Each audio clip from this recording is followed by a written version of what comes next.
You are watching the Sci-Fi Channel. We're buzzing with the holiday spirit. Leonard Nimoy, Dean Koontz, and the Mad Mother shower curtain.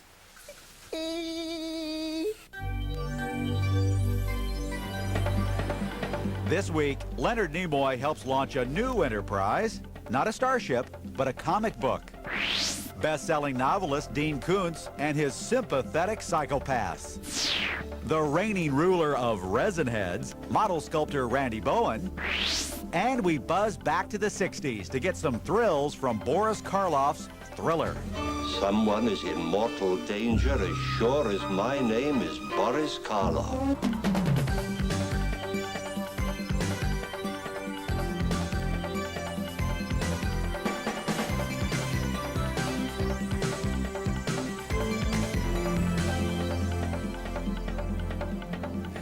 It's beginning to look a lot like Sci-Fi-Buzz. Mike Jarek here. Hey, let's get right to the goodies. This is our holiday show. And for all your horror fans out there, check this out. Do you like to shop in catalogs? I got this from a catalog called Brainstorms. It's Mona Lisa. Get it? You can get all sorts of items from Brainstorms by calling the 800 number you see on the screen. This shirt right here is $16.95. Now, Brave Dave over here, could you model that for us, please? Be glad to. A shower curtain we're calling the Mad Mother of shower curtains. This is guaranteed to give a morning chill to all your friends as they take a shower at your house. This comes from Time Warner's catalog for gift ideas called Viewer's Edge. I have no idea how much that costs, but they guarantee the quality that you'd have at some of the best motels. Or is that Bates Motel? Oh, and Susan Hyman has some gift ideas, right, Susan? Of course. How about a comic book? Ooh, that's pretty. Leonard Nimoy's Primordials. Now, if I know you, Susan, you got Leonard to sign this, didn't you? Yes, you did. Isn't that nice? Hey, just imagine, you know what this thing's going to be worth in about 50 years? Oh. 20 bucks. I'm taking it. Bye.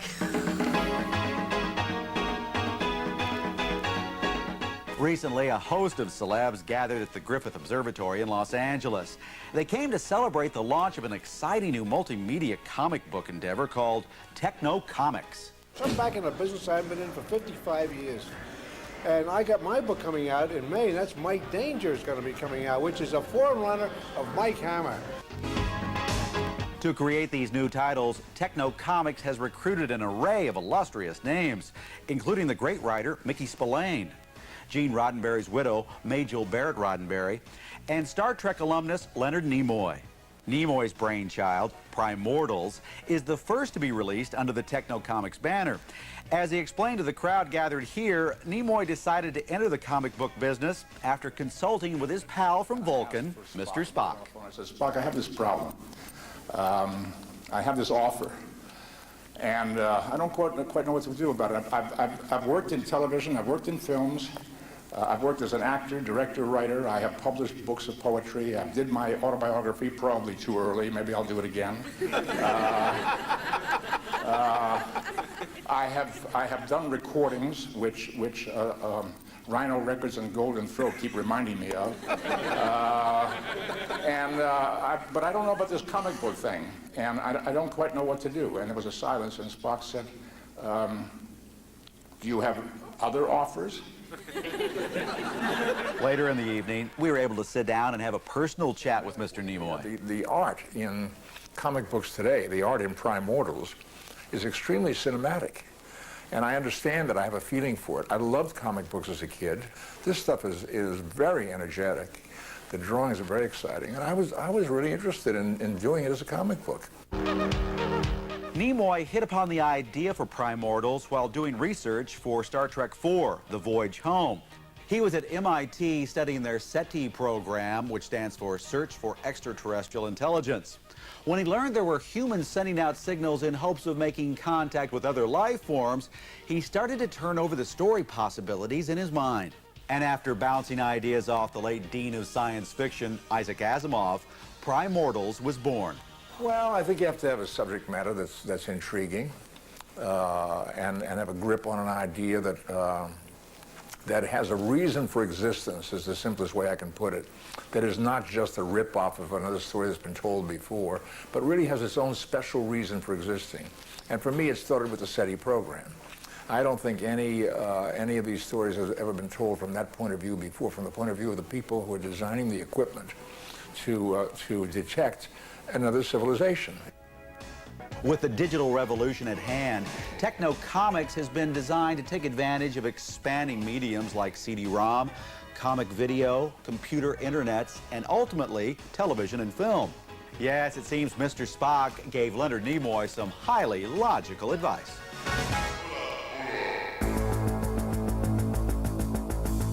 Hot-selling author Dean Koontz and Boris Karloff's chilling 60s TV series, Thriller, after this rejuvenating respite.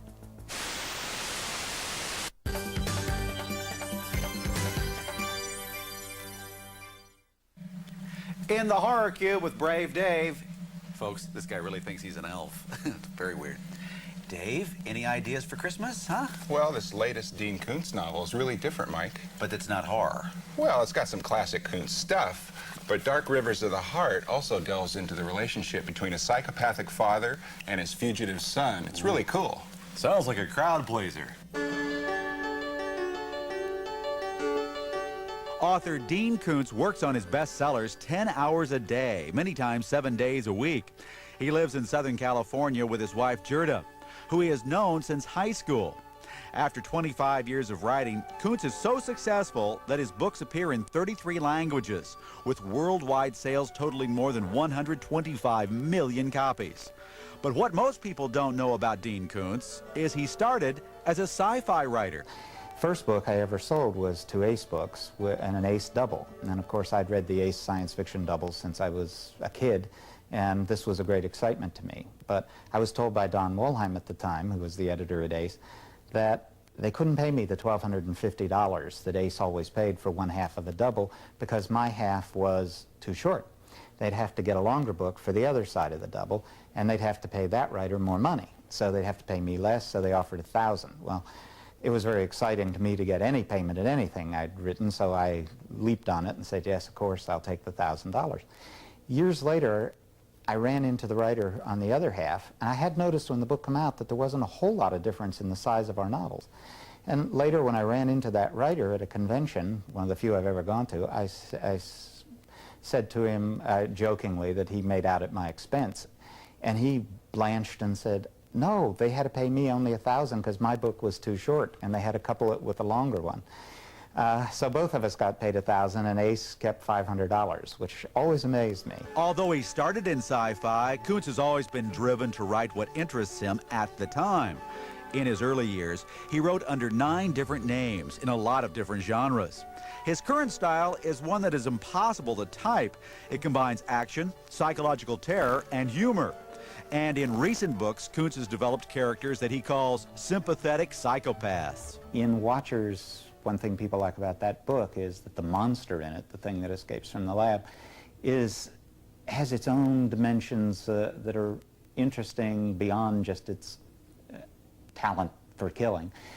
There's a scene in that where you find the cave it's been living in, and it's collected little pathetic belongings, a little Mickey Mouse toy and a little rug and a comic book or something, and it's kind of real poignant and distressing to see that it has this life that it wishes it was something different than what it is.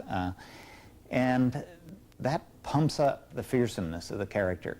Really, this goes back, you could say the same is true of Frankenstein. That's why Frankenstein is scarier, because within that monster there's something there struggling to have a life, to have something beyond something normal in his life. And that makes him, it gives him dimension. It makes him more exciting. For me, it makes him a lot more interesting to write about.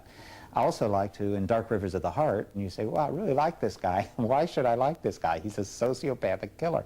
And this, I think, this is more real. It makes the person more true to life. It's why in real life, people who live next door to a guy who buried 30 people in his basement will say, well, he always seems so pleasant. And they always say that, or, well, he's the last person I would have thought. Well, that's because he's not some guy who walks around glaring at people normally, unless he's completely over the deep edge, and doesn't walk around dressed in black with his collar pulled up higher than his head. He's a normal person to outward appearances. That's what makes him more frightening, and that's what makes him more frightening in the books, I think. Terror has the human form divine. Are you still in search of the perfect Christmas gift for the horror aficionados on your list? MCA has plumbed the recesses of their video vaults and unearthed a horror lover's delight. Boris Karloff's 1960s TV series, Thriller, has been all but forgotten. Now, 6 episodes of the terrifying anthology series are available to one and all on video. The collection is called Thriller, hosted by Boris Karloff. 67 episodes of Thriller aired on NBC between 1960 and 1962. The series attempted to repeat the success of 2 other creepy anthology series, Alfred Hitchcock Presents and The Twilight Zone. The boundaries which separate life and death are shadowy and vague. Karloff introduced each story and occasionally starred in them. The video collection contains 3 episodes starring Karloff, including The Premature Burial, a story based on the work of Edgar Allan Poe. Karloff plays a doctor who saves a friend from an early grave. He then exacts a chilling revenge on the friend's murderous wife. Stop the fight! Stop it! Stop it! Karloff also stars in The Prediction as a nightclub mentalist and in the title role of another episode called The Incredible Dr. Markison. Karloff portrays a university researcher forced into retirement who continues his macabre experiments at home. It would hardly do for you to be discussing me in a bad light with my former colleagues, would it now? Nearly half of the Thriller episodes were straight crime dramas. The rest incorporated elements of horror and the supernatural into their storylines. Some say the series didn't catch on because viewers never knew what to expect. Behind the scenes, Thriller was a favorite of TV writers and directors seeking artistic freedom. NBC seldom meddled with the show content. I'll perish if I don't get warm pretty soon. These videos also feature several young actors who went on to become famous. In Masquerade, Elizabeth Montgomery and Tom Poston play honeymooners seeking shelter from a storm. But their temporary haven becomes a house of horrors when they meet a ghoulish family led by John Carradine. Well, what do you think? Who designed this place, Charles Addams? In The Grim Reaper, William Shatner stars as the favorite nephew of an eccentric old woman who has purchased a portrait with a bloody history. When the aunt dies, her greedy nephew finds out if the portrait is really cursed. Many of the same people who made The Twilight Zone a success contributed to Thriller. It's hard to say why Karloff's shows slipped through the cracks while The Twilight Zone and The Outer Limits became long-running favorites.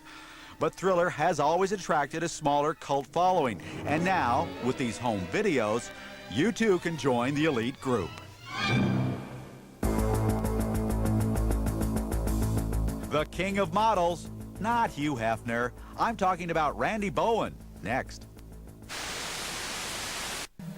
I recently got some pretty good gift ideas while visiting with Randy Bowen, you know, the model maker, at a mad model party in Los Angeles. Now, this is one of his limited edition designs here. Pretty nice, huh? Run you about $5,500. Oh, no, not cheap. But he is the tops in his field. Now, Dark Horse does his current models, and you can find them at most large comic book stores across America. They range from about $125 to around $200, but well worth it. Now, if you don't know Randy Bowen very well, this should help. You hardcore model builders out there know that Randy Bowen is the foremost model sculptor on the planet. His sculptures are among the most popular and highly acclaimed models ever produced. Though much of his work is for Dark Horse Comics, where he oversees the model department, Randy also creates monsters, superheroes, and super babes for many of the other model companies. But your wife posed for that Linda Blair model there? Well, yes. My word. You know, she did. Never met your wife, and I don't believe I want to. Recently, I ran into Randy at the Mad Model Party. I seized the opportunity to find out how this guy rose to the top of his craft to become the Sultan of Sculpting, the King of Clay, the Potentate of Putty. My first question was, how much training have you had? Really none. I'd played around a little bit in high school, and I played with clay when I was, 6 years old in my grandmother's house, but it's pretty much self-taught. I played with clay when I was a kid, too, and I can't even mold a meatball. So you figure Randy must have built a lot of models as a kid, right? Not so. We were pretty poor growing up, so I usually tried to, go to the kid down the street who was building models, and occasionally I'd be able to save up enough money to buy something. But I think this is why I'm having so much fun now, is because I couldn't afford them as a kid. So now I get to make my own, and everybody else is, painting things that I've sculpted or created. Randy's childhood passions were monster movies, cartoons, and comics. Because of his family's poverty, he developed a knack for building his own toys. I didn't have the store-bought variety, store purchase variety, so I was forced to entertain myself drawing and creating things out of clay and wood. My father was a shoe cobbler, and so he had all these great grinders and things, and so I would spend my time after school working in his store, making things with my hands and just entertain myself, basically. But how long can you go without wanting to get back to the models? Oh, I'm constantly, my hands are always busy doing either drawing or painting or something, I don't know. When he grew up, Randy decided to become an illustrator. He says he moved to California thinking he was Joe Cool Artist, only to discover he was one of thousands of Joe Cool artists. He fell into sculpting when a friend needed some help creating a line of fantasy figurines. But Randy found his dream job one day while reading a magazine. I saw an ad in a magazine, somebody needed a monster to be sculpted, and I'm there, If I can sculpt a monster and get paid for it, all the better. Sculpting models, Randy not only indulges his lifelong love of monsters, but he's found what he calls a great little niche.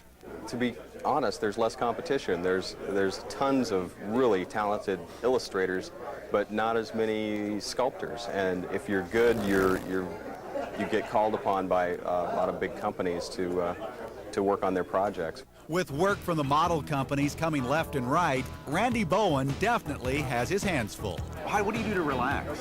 I sculpt.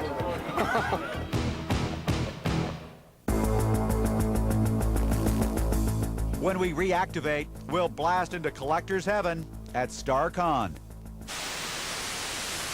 Ideas for your sci-fi friends. Looking to executive producer of Sci-Fi-Buzz, Dick Crew, for some answers. $3 grand, Mike. An original Planet of the Apes costume. This is the Gorilla Warrior, $3,000. What do you think? No, wait a minute. This is actually in the movie? This was in the original movie, yes. There's a guy in Beverly Hills who bought all the costumes from Planet of the Apes from Western Costume, and he's selling them now for $3 grand. That's a joke, though, $3,000. No, it's not. In fact, when Western Costume had them, people would try to break in and steal these and ignore the Gone with the Wind costumes. Really, clamoring for this stuff. This stuff. If you see something like this at a convention for less than $3 grand, grab it. Oh, speaking of conventions, also a great place to get gift ideas for your sci-fi friends. Conventions. And my favorite convention during the year, it happens in the fall in Los Angeles, is StarCon. This is StarCon. Now, this is a collectibles convention, one of my favorites, because it's just a wonderland of memorabilia from science fiction, fantasy, and horror. You should see what people collect and how much money they'll spend to collect it. In fact, I got to get to work. Pardon me, excuse me, pardon me. I'm trying to get to the Star Trek and Star Wars stuff here. Hi, Greg, how are you doing? Good. Boy, look at all this stuff. How much is this game right here? I've always wanted that one. It's only 50. Oh, 50 bucks. Goodness gracious. How about that Star Wars gun up there? I like that, the laser pistol. Let me take a look at that. Sure. Is this the one that was actually in the movie? I'm not sure. Don't lie to me, Greg. $150? It's only $150, just like the day it came off the shelf. Boy, that's like putting a gun to my head. What are you folks looking at? I am looking at Star Wars action figures. Oh, these are cool. Definitely. Okay, turn around here. Who are you? I am Ryan Hinsman. From? From West Covina. I came all the way out here to get Star Wars figures. Why are you so into Star Wars? Because the movies are terrific. Yeah? They get you and they grab you and just take you off in another place. Are you on medication? Some say I am, but I'm not. Now, what have you gotten so far? I've gotten Boba Fett's ship. Yeah. And I got the Millennium Falcon. Oh my gosh, look at this. $25 for both these. For both? For both. Can you believe Boy, that? you'd think the price is here. So, who's coming up here? Kids or adults? About half and half. Yeah? Yeah. Who buys? Everybody's spending pretty freely. When they see what they want, they don't hesitate to put the money down.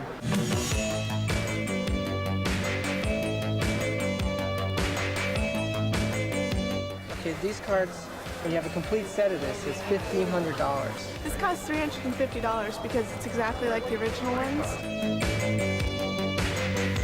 Oh, ma'am. Hi, Mike Jarrett, Sci-Fi-Buzz. What'd you get? What'd you get?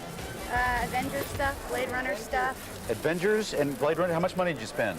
About $50. 50 bucks? Yeah. On this stuff? Yeah. Why do you do that? Because I love it. Yeah. You can't find it anywhere else. Are you through, or is 50 bucks the limit? No, I'm not through yet. No? There may be a Blade Runner game for 55 that I'm considering. Do you do this a lot? More than I should. So what's your house look like?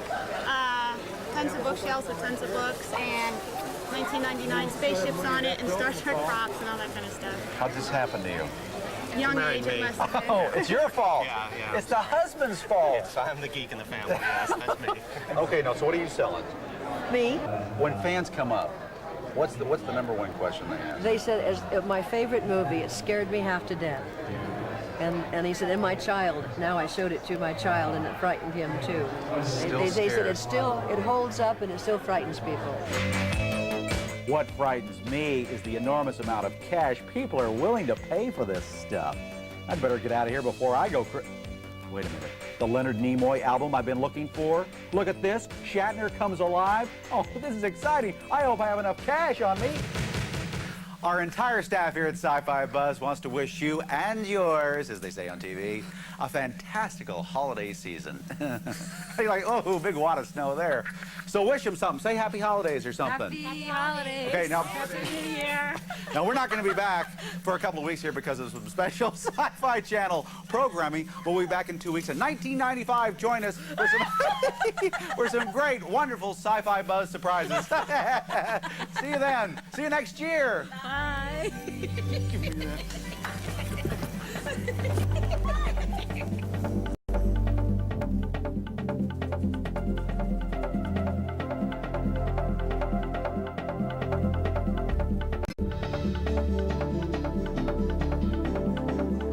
The mysteries of aliens, the magic of Houdini, the miracles of angels. Now the real stories, people and events are explained in Mysteries, Magic and Miracles, hosted by Patrick McNee, coming up next.